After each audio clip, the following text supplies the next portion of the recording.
the house and don't take anything with you. Fine by me.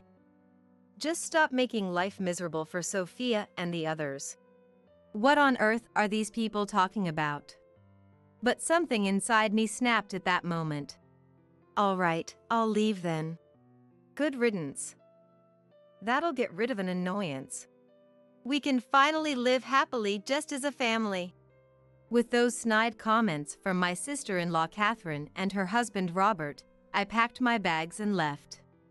Why didn't you tell us? Now, the in-laws have finally caught on. But it's too late. Let them suffer, serves them right. My name is Anna, a 32-year-old office worker. I married my husband Ken 3 years ago. I met Ken through work. He would often come to my workplace for business, and I was drawn to his hard-working attitude. During a casual night out with coworkers, I ran into Ken at a bar and we ended up drinking together. As the evening went on, we found ourselves sitting next to each other and engaged in various conversations. Turns out, we both attended the same high school. Ken is 2 years older than me. Apparently, he was a senior when I was a freshman. But we never met. Maybe we passed each other in the hallway. That's a funny thought. It's hard to imagine we walked the same high school hallways, meeting only later in life. Back then, I was likely immature, full of that teen energy and noise. Who knows, maybe he saw me in the hallways and found me annoying. Thinking about it now, I'm glad we met after we both matured a bit. That night out was the catalyst for Ken and me growing closer. He eventually asked me out to dinner, and we started meeting up after work. One date led to another, and we became a couple. Ken was kind, mature, and someone I could rely on. Gradually, I found myself falling for him. Our relationship progressed smoothly. And about a year in, Ken popped the question. Anna, you're the one for me.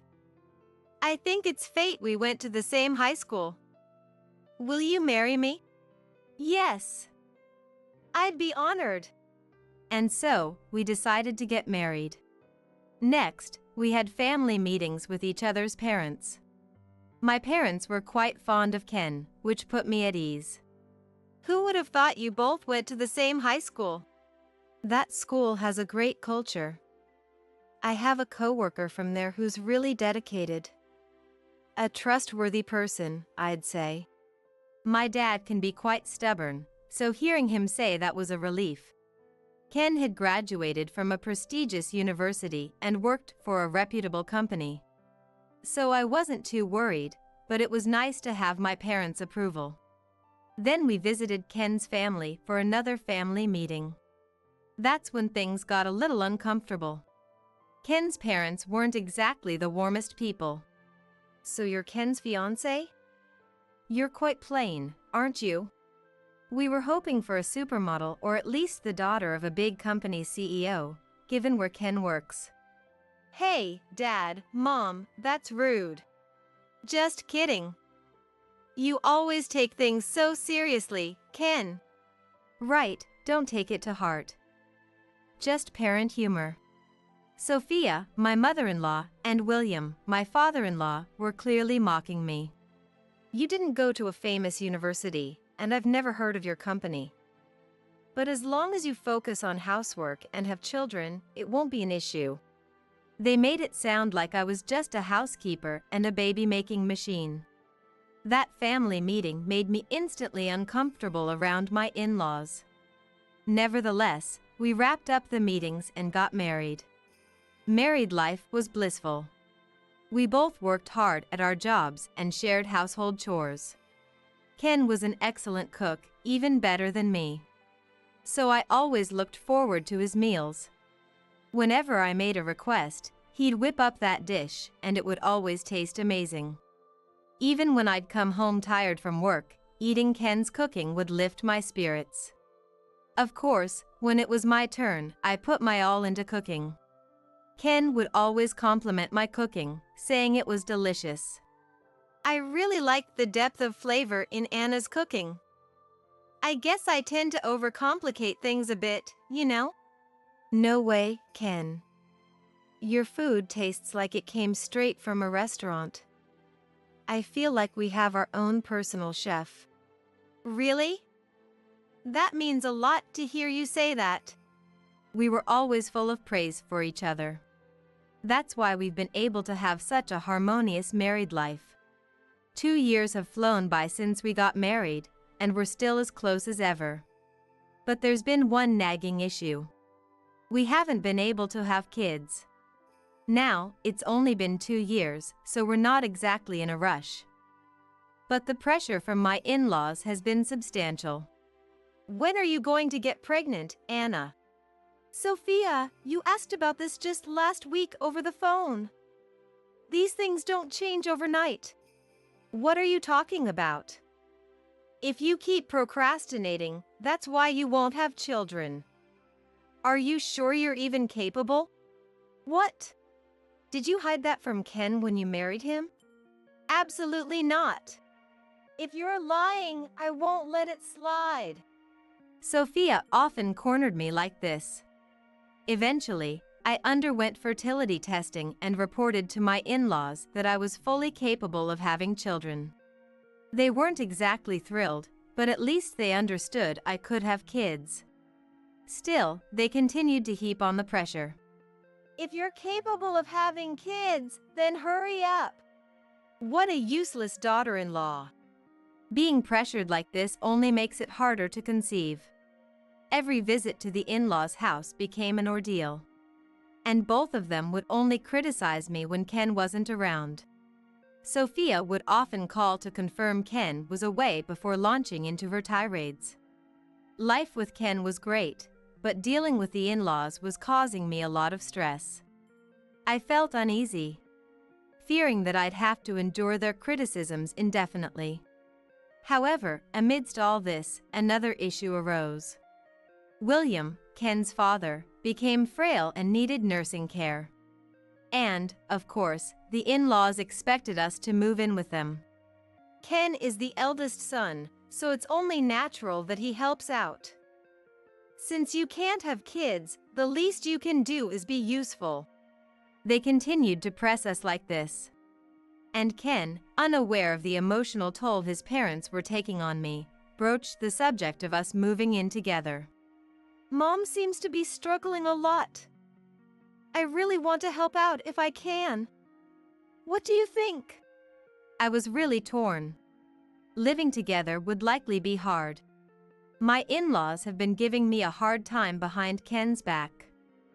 If I outright say no, Ken would be shocked. So, I decided to lay down some conditions. Okay, I get that Sophia and the family are having a hard time. Can I add some conditions of my own? Sure, go ahead.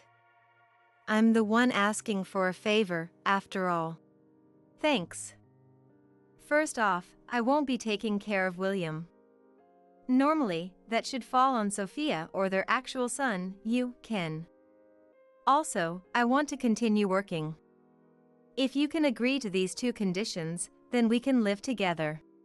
As I said this, Ken looked at me seriously. He might be disappointed. Maybe he'll say it's a problem if I'm not willing to cooperate with his parents. But Ken looked me in the eye and said, "All right. I accept your conditions. I'll make sure not to put any burden on you."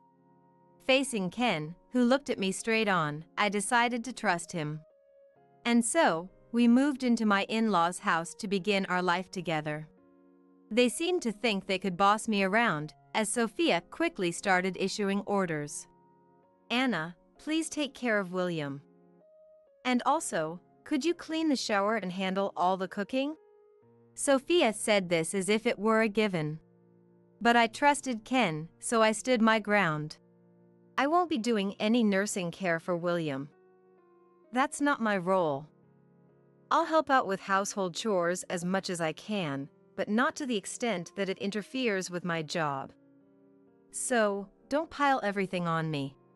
Hearing this, Sophia's eyes widened in anger. What? What are you saying, Anna? If you won't do it, then who will? That would be the job of you, Sophia, or his son Ken. What are you talking about? There's no way I'll let Ken do it. You should do it. Sophia yelled at me. And during dinner, she said, "It seems Anna doesn't care about us at all. She doesn't even want to help with William's nursing care. All I asked for was a little help in tough times." Sophia tried to make it seem like I was the one at fault. She probably thought Ken would scold me. But Ken said, "Well, those were the conditions for living together." Huh? My in-laws were surprised. Ken continued, unfazed. "When we agreed to live together, Anna and I made a promise. She won't assist with any nursing care, and she will continue to work." What? You can't be serious. The in-laws were speechless, stunned by how things had unfolded. Inside, I struck a mental victory pose. I regretted not talking to Ken about the harassment from the in-laws sooner. From that moment on, they couldn't boss me around anymore, and they seemed frustrated. For the most part, I lived peacefully without any unreasonable demands. Of course, I still helped with chores and contributed money to the household through Ken. I thought the in-laws would resent me if I gave the money directly. Then William's health started to decline, and he needed to be hospitalized. The doctors said the treatment and hospital fees would be quite expensive. Sophia was really stressed about it. "I'm on a fixed income now. Why does this have to cost so much?" Ken had reduced his work hours to help care for his dad. So our income had decreased too. Seeing Sophia struggle, I decided to help out financially. I told Ken, "Give this to Sophia and say it's from you," offering to cover William's monthly medical bills. Ken initially refused, but he really cares for his parents, so I insisted. "Don't be shy. We're married, after all," I said. Ken replied, "Thank you, this really helps." Grateful for my support. We continued our lives together while William underwent treatment. Then, one day, an unexpected visitor arrived. Catherine, my sister-in-law. "So, Dad's in the hospital? Tough break. But that means there's an empty room here, right? So we can move in, can't we?" Catherine had barely set foot in the house before she dropped this bombshell. We'd only met her a few times, like at our wedding and hers, and at family events. Since we moved into the in-laws' house, she'd never visited. So her sudden appearance and proposition caught me off guard. It seems she wants to live here. Honestly, I'd prefer if she and her husband moved in and we moved out. But Sophia declined, saying, "Ken's here now, and Dad might come back, so it's not possible." Catherine seemed to have expected this and quickly backed down, saying, "Yeah, figures." However, she did make it clear that she was ready to move in any time. And from that point on, Catherine started visiting the in-laws' house more frequently. Today, I made dinner inspired by what Mom taught me. What do you think? Catherine had been frequently cozying up to Sophia. It seemed like she was eager to replace us in our joint living arrangement. I had an inkling that something was off about Catherine. Could she be hiding something? Around that time, an unexpected event occurred. Ken got into a car accident on his way home from work and passed away. I rushed to the hospital, but it was too late. I was devastated. To lose my beloved partner so soon. I had wanted to make so many more memories with Ken. The in-laws were also grieving over the sudden news of Ken's death. Even after the funeral, I couldn't come to terms with Ken being gone and felt really down. My boss gave me an extended leave, hoping I would recover soon. But being at the in-laws' house, my heart felt no peace. I had paid for William's medical treatment for this month, and planned to stay there until I found a new place. I was also a bit worried about Sophia being alone. We might not like each other very much, but we've both lost someone dear. We're both hurting, I thought. But then Sophia trampled all over my good intentions. The tipping point came one day when Catherine and her husband visited. Why is Anna still here even though Ken has passed away? Catherine questioned Sophia like that. Sophia chimed in. I was thinking the same thing.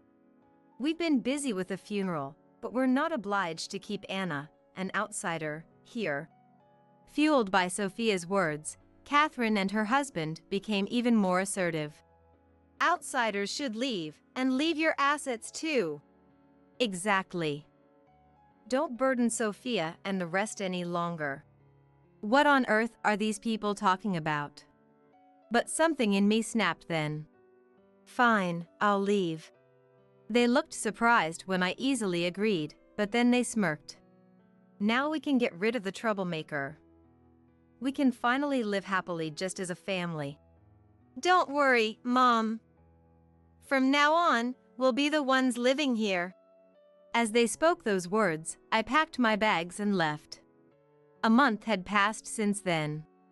Living in a studio apartment near my workplace, I had been focusing on my career. Then one day, I received a call from an unknown number. Hello?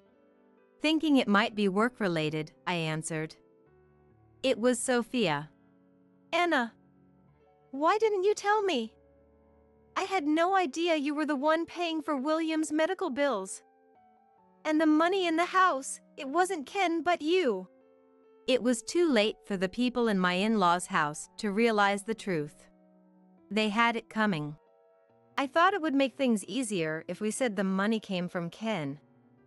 Truthfully, Ken was cutting back on work to help with William's nursing care, so I was the one making significantly more money. So, that's how it was. I'm sorry for not noticing. Can you help us again? No way. What? Why? I always tried to be minimally supportive as family, even when mistreated by you and others. But you continued to harass me without knowing the truth, even trying to kick me out. I've put an end to my marital ties with the late Ken. We're now complete strangers. Please figure out how to handle William and your daughter's family issues on your own. I said that. And hung up.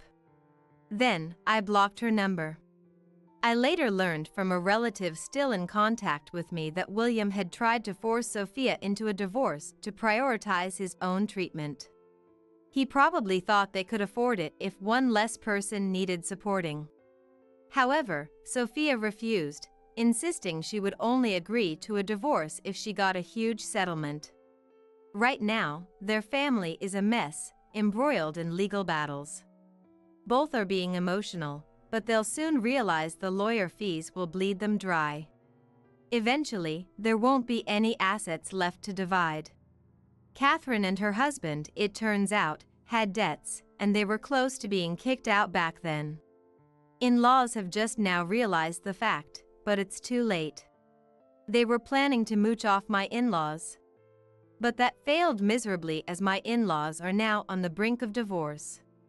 Currently, Catherine and her husband are living in a cheap apartment and are asking relatives and friends for loans. However, no one is lending them money because they can expect that they will never get it back. Their debt will continue to grow with interest, making their situation even worse. Knowing my in-laws are spiraling downward like this, I thought, serves you right. I decided to put them behind me and move on. Of course, I'll never forget Ken, who was kind to me. I plan to live my life to the fullest so that someday, we'll have a lot to talk about in heaven. Hello. Hope we're not disturbing. Suddenly, the living room door opened, and in came my husband's colleague, Miller.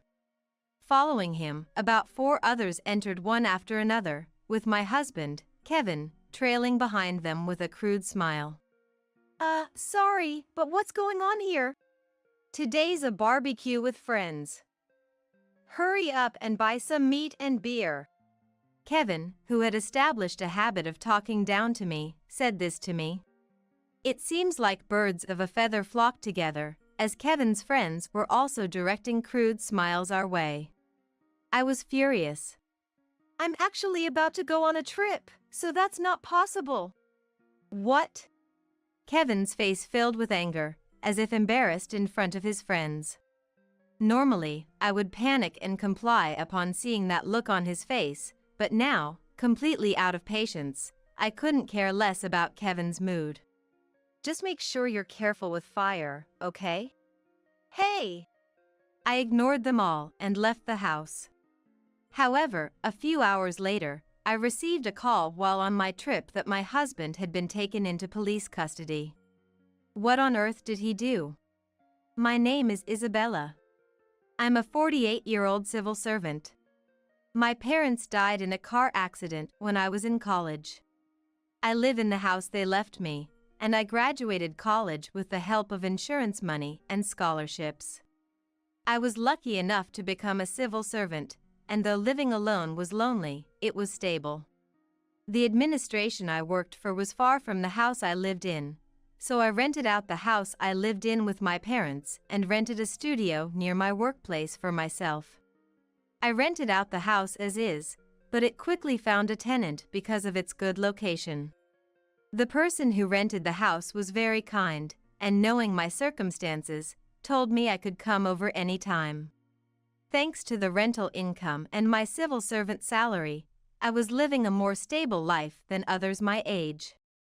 Around that time, visiting tourist spots became my hobby. There's a unique atmosphere everywhere, somehow reassuring yet making me tense, and I loved it.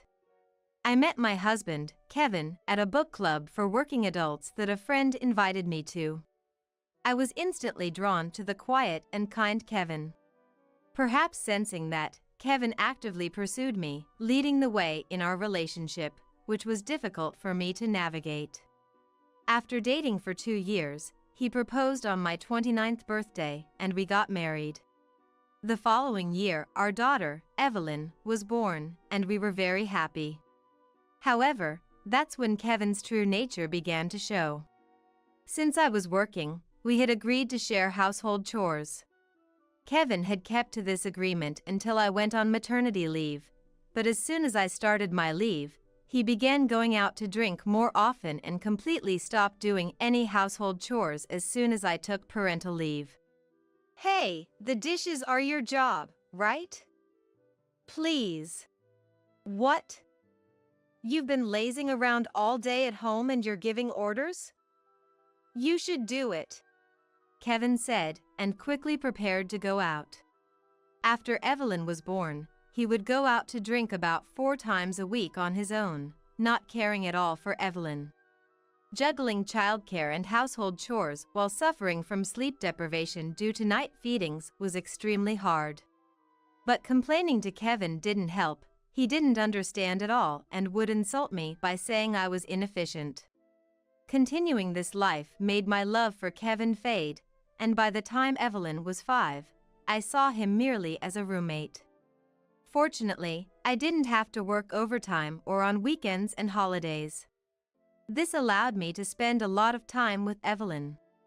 Although Evelyn was a handful with her night crying and frequent feedings as a baby, by the age of 6, she had become a very mature child. She was clingy when it was just the 2 of us, but she also took the initiative to help around the house and always said thank you for each little thing. It wouldn't be an exaggeration to say that watching Evelyn grow was my only joy, and I adored her. However, Kevin was not involved with Evelyn, only occasionally approaching her when he was in a good mood. By then, his true colors were fully shown, not doing household chores, not participating in child-rearing, and going out to drink almost daily, coming home smelling of women's perfume. But I had grown so indifferent to Kevin that I didn't care anymore. Even so, the reason I didn't choose divorce was to not make life difficult for Evelyn. Honestly, with the rental income from my parents' house and my salary, I could easily afford to send her to college. But I didn't want to burden Evelyn if I became unable to work. Fortunately, Kevin seemed to be competent at his job, and even though it was a small to mid-size company, he earned more than I did. Thus, I had come to view him as the person who would earn the money for Evelyn's education and our living expenses. However, around the time Evelyn entered high school, Kevin's spending got worse. I had always let him spend freely on anything other than Evelyn's tuition and living expenses, but then the school contacted me saying the tuition payment had not gone through. I hurriedly transferred the money from my own account to avoid trouble, but this made me realize there was no benefit to staying married and not divorcing. Thinking this, I approached Kevin, who was about to go out and was looking at himself in the mirror in the bathroom. Hey, the school called saying Evelyn's tuition payment didn't go through. Huh, so? So? What do you mean so? You were supposed to pay for it. That kid has been kind of rude lately. Always glaring at me. That's because she's going through adolescence, isn't it? I felt a headache coming on. Kevin himself must have gone through a rebellious phase. Yet he refuses to take an interest in his own daughter's growth and uses her being rebellious as an excuse not to pay for her tuition, which is just the lowest, not just as a dad but as a person. At this moment, I decided to divorce Kevin once Evelyn started college. And until then, I resolved to act like a compliant wife. As I was thinking this, Kevin looked at me with a smug smile. What? You know, I hardly ever come home, and do I really need to contribute to the living expenses? So, how about this? I'll pay for that kid's school fees instead of giving you living expenses. Fine. My recently made resolution was already being tested, but I managed to hold firm. Not contributing to the living expenses was unthinkable. But not having Evelyn's tuition paid would be a bigger problem, so I reluctantly agreed. And the money that used to go to living expenses now became Kevin's pocket money, making his lifestyle even more extravagant. One day, as I was walking through the entertainment district on my way home from work, I spotted Kevin with his arm wrapped around the shoulder of a man I recognized. Kevin hadn't noticed me, but the man next to him did and came over. If it isn't Isabella. What are you doing here? Well, I think I met him at our wedding, but he wasn't introduced, so I didn't know his name. And despite the distance, he already smelled strongly of alcohol. How long had they been drinking? I managed to suppress my urge to grimace and put on a smile. Oh, I'm Miller. Kevin and I were in the same club at college. By the way, Isabella, you're really beautiful. How about one night with me? Just kidding. Hey. If you want a middle-aged woman like this, I'll give her to you. More than Miller's frivolous words, I was shocked by Kevin's words. Even if he was drunk, those were not words to be uttered in front of his wife. Really? Maybe I'll book a hotel next time then. I'll pass. I'm in a hurry, so I'll be going. A chill ran down my spine, and I quickly left the scene. I could hear Miller and Kevin saying something behind me, but I ignored it all. That night, Kevin, who seemed to have come home in the middle of the night, didn't even remember seeing me the next morning. When I asked about Miller, Kevin bragged about how he had started some profitable business recently and that he had gone to hear about it yesterday. Don't come begging for money when I become rich, okay? I responded lightly to his buoyant words.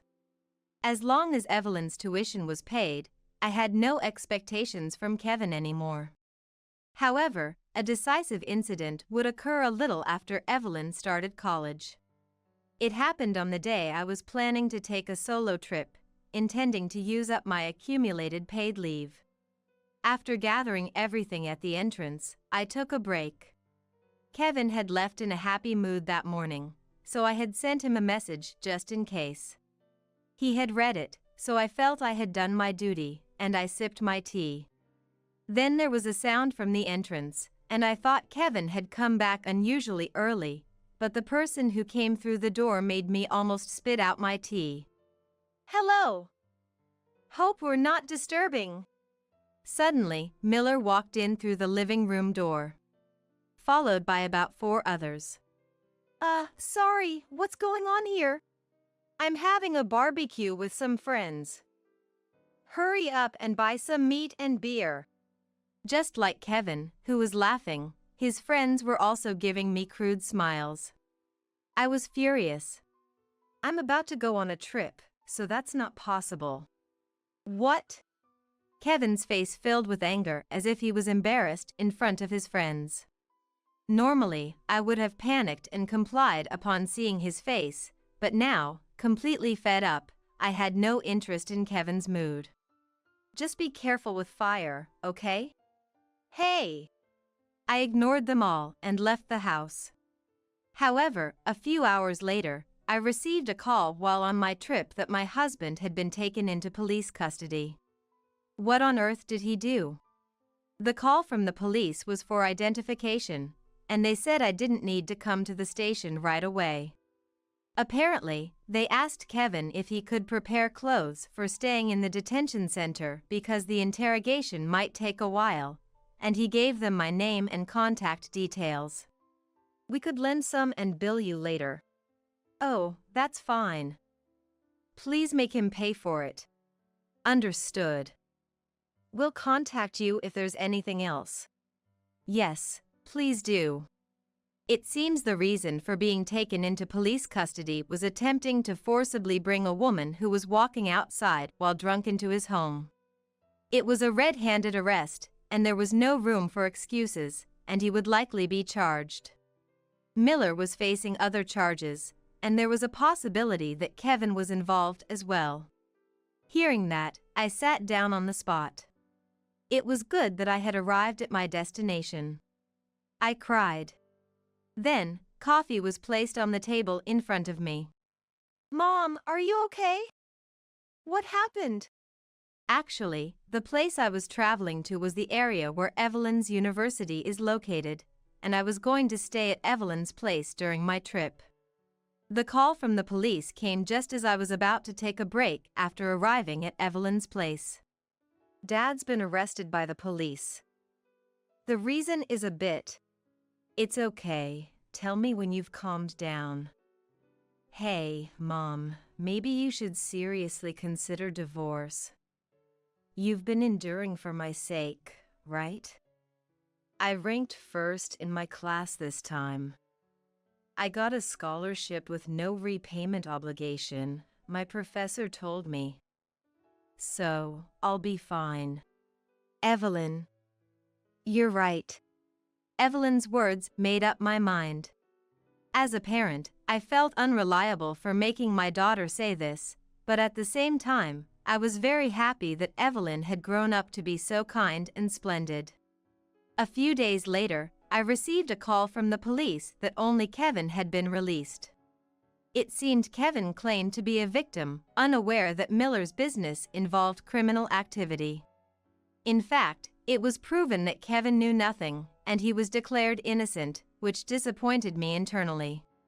The day after the police contacted me, Kevin called me. I didn't want to answer the phone, but thinking about what comes next, I decided to answer. Hello? You picked up. Where the hell are you? At Evelyn's place. When I said that, Kevin seemed to think for a moment. But eventually, he didn't come up with an answer and quickly raised his voice. I don't know where that kid lives. Just come back home. The housework is piling up. Sorry, but I'm not coming back. What? My firm refusal seemed to surprise Kevin, and he was momentarily speechless. I repeated slowly to the silence on the other end of the phone. I'm not coming back. Please, let's get a divorce. Do you even know what you're saying? Kevin managed to squeeze out some words. I didn't respond to him. Then, simultaneously, I heard the sound of a mobile phone being dropped on the other end. He must have been quite shocked. I delivered the final blow. Let's discuss the rest through a lawyer. I'll have my lawyer contact you later. Wait, hey! Isabella! Kevin was calling my name, but I hung up without a care. Then, I contacted the lawyer I had just hired yesterday. It seemed the lawyer had reached out to Kevin immediately, as I received multiple calls from Kevin, all of which I ignored. I then contacted my workplace. I had already been considering early retirement, but I took this as an opportunity to resign and decided to live near Evelyn. Fortunately, I had an inheritance left by my parents and a steady income from renting out my family home. Additionally, I would receive a severance package, so living on my own wouldn't be an issue. Since it would take about 2 months to finalize my resignation, I rented a short-term apartment near my workplace to wrap up my job. I commuted from there and completed the handovers and other work. During this time, Kevin called me multiple times, but I had my lawyer handle all communications.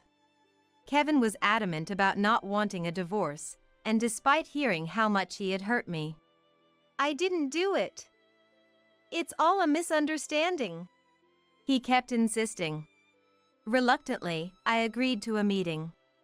It was challenging to even set a date, but 3 weeks after proposing the meeting, we finally scheduled it, and I prepared myself for a major confrontation. On the day of the meeting, the person who showed up at the meeting place was a completely sullen middle-aged man. I'm not going to divorce. I was just deceived. I'm not at fault. Let's sit down and talk about it. I responded dispassionately to Kevin's remarks and entered the restaurant ahead of him. The high-end restaurant, designed with separate rooms for each table, was where Kevin and I had celebrated our engagement with a meal. Do you remember this place? Huh? Kevin's response extinguished the last bit of sentiment I had left. Even after everything, we were once committed to spending a lifetime together. I had hoped that remembering this place might lead to a more amicable discussion, but my consideration was in vain. Let's start the discussion. At my cue, the lawyer beside me took out several documents. They contained evidence of Kevin's actions and infidelity, as well as details about the dubious business he was involved in with Miller. Kevin looked over them with annoyance, then sighed. If you have complaints, say them directly. Sneaky woman. These are not complaints, but facts needed for our discussion. Kevin seemed to become even more irritated upon hearing this. Still, I was unwavering. However, when a new document was presented, Kevin's complexion changed. Hey, this is... Oh, didn't you know? The document included a photo of a woman in a wedding dress and her husband, smiling happily. Kevin paled at the sight of the two. The woman you're currently having an affair with, she's your boss's wife, right? No way! Kevin, apparently unaware, looked utterly panicked. His earlier defiance had vanished, replaced by sheer panic. Investigations revealed that Kevin had been involved with the affair partner for about 3 years, considering divorcing me and marrying her until their communication recently became sporadic. She had married Kevin's boss before meeting Kevin. Apparently, it was a shotgun wedding. They had just taken their 10th anniversary wedding photos. Of course, the evidence was sent to Kevin's company, and it was scheduled to be delivered to Kevin's boss today. The affair partner would also be receiving a certified mail by now. Speak of the devil.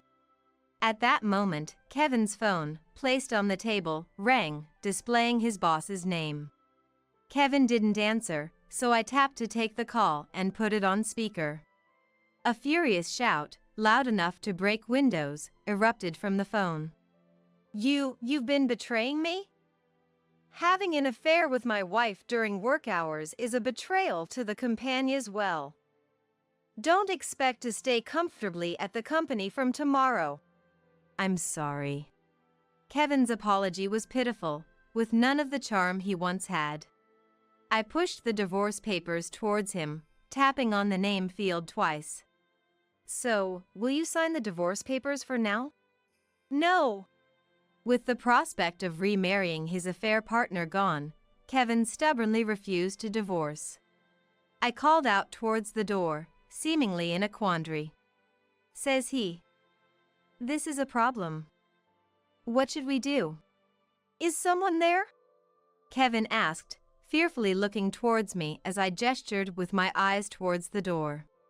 As he reluctantly looked at the door, which then opened to reveal someone, Kevin's face turned pale, and he began to tremble. Dad, Mom, why are you here? Standing there were the in-laws. Kevin wasn't on good terms with the in-laws' house, and after we got married, he forbade me from interacting with the in-laws. So, for Kevin, the last people he expected to see here were present.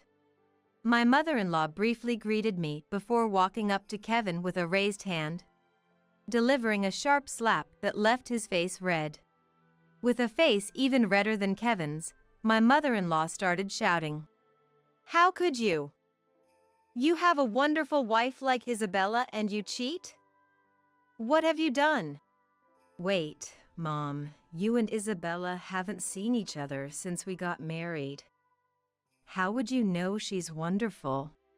Before I could answer Kevin's reasonable question, my father-in-law spoke up. Isabella has been sending us letters every month, showing us how Evelyn is growing up. Recently, she and Evelyn even came to visit us a few times. You, who haven't contacted us even once since getting married, don't deserve such a good person. Hey! Didn't I tell you not to contact them? Why are you going behind my back? Kevin turned away from my father-in-law and yelled at me. In reality, the in-laws' house is a farmhouse, where Kevin's brother and his wife live together. Kevin, who inexplicably despised this arrangement, would constantly criticize and make snide remarks towards his brother's wife, resulting in him being kicked out after graduating college. When I learned from the in-laws and Kevin's brother's family that Kevin forbade me from talking to them because he feared his misdeeds would be exposed, I felt dizzy from my poor judgment in men. When I sent the greeting letters, they would kindly call me back. That's how we secretly continued our relationship. You were deceiving me? Who I associate with is none of your business. I don't want to hear it from a man who repeatedly cheats and gets involved in shady dealings. As I retorted, Kevin was visibly frustrated. Suddenly, he defiantly signed the divorce papers. Seems like you went through a lot of trouble. Fine, I'll divorce you, but don't expect to get any money or the house from me. What are you talking about? You won't be dividing anything. Everything will go to Isabella. My mother-in-law interjected, nudging Kevin, who was overwhelmed by her. I watched him coldly before storing the divorce papers in my bag and leaving the restaurant with my lawyer. Afterward, I went to the municipal office to submit the divorce papers. Though it happened quicker than I thought, my heart felt incredibly calm. Kevin was fired from his small company after being accused of having an affair with his boss's wife and engaging in infidelity during work hours. Having handed over the house and money to me, he was left with nothing. Eventually, the in-laws took him back to their house temporarily before sending him off to a distant relative's place. Kevin's brother's wife, not having forgiven his past actions, refused to even let Kevin into the house. Actually, her daughter, who got married last year and is soon due for delivery, was coming home soon. It being summer, Kevin spent a night in a small shed on the property before being taken away early in the morning by the relative. The affair partner and her husband, Kevin's boss, although they didn't divorce, were forced to live with the boss's parents under constant surveillance and endured endless taunts and harassment from her mother-in-law. Kevin once escaped to see the affair partner, but she was just playing with him, and upon seeing him, she demanded, "Give me some money to escape." My mother-in-law learned through relatives that Kevin was devastated by this. Kevin returned to the relative's house, shocked. Now, Kevin works non-stop, and even on his rare days off, he can't go out satisfactorily due to the relative's surveillance. I continue to maintain a relationship with the in-laws as Evelyn's grandparents. My brother-in-law's family are great people, and we enjoy meals together during events, and I feel like I have gained a new family. Evelyn was a bit upset about being left out, but was very happy about the divorce. Now living nearby, we go out together twice a week. As for me, having moved to a region with many tourist spots, I'm immersing myself in hobbies at leisure. Owning 2 houses in the city center and renting them out, I can cover my living expenses with the rental income alone. So, the severance pay, remaining insurance money, and the settlement from Kevin's divorce are freely used for Evelyn's college expenses, my hobbies, and travel. I often think I should have divorced sooner, enjoying such a leisurely life. Well, shall we go? Holding the plane ticket Evelyn gave me for my birthday, I set off on a trip.